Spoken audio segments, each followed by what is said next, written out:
পরিবর্তন প্রতিশোধ থেকেও মূল্যবান। জীবনটা তার সাথেই কাটানো উচিত যে রূপের সৌন্দর্য থেকে মনের সৌন্দর্যকে বেশি প্রাধান্য দেয়। এখন কেউ খারাপ কিছু বললে কিছুই মনে করি না। যে যেমন মানুষ সে অন্যকে তেমন ভাবেই দেখে। শান্তিতে ঘুমানোর আর সুখে জীবনে কাটানোর প্রধান সিঁড়ি হচ্ছে সৎকর্ম।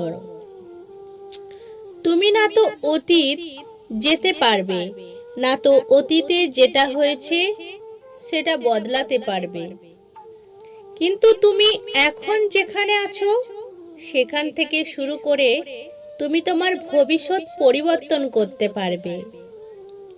যখন তুমি কোনো কিছু পাওয়ার সামর্থ্য অর্জন করবে, ঠিক তখনই দেখবে তোমার পছন্দগুলো হারিয়ে গেছে।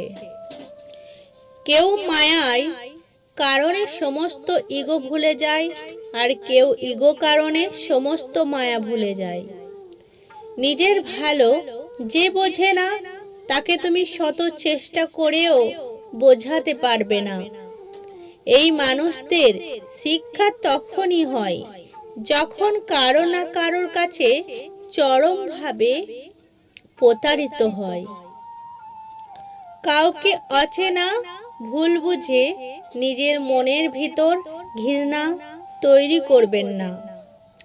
আপনি ভালো আছেন কিনা সেটা কেউ জানতে চাইবে না, কিন্তু আপনার খারাপ কোনো দিক দেখতে পেলে মনে রেখো, তুমি প্রয়োজনের থেকে যাকে সব থেকে বেশি দেবে তার কাছেই তুমি অবিবাহিত হয়ে বলবে। যার কাছে যতটুকু থাকবে তার কাছে ততটুকুই ঢুকবে।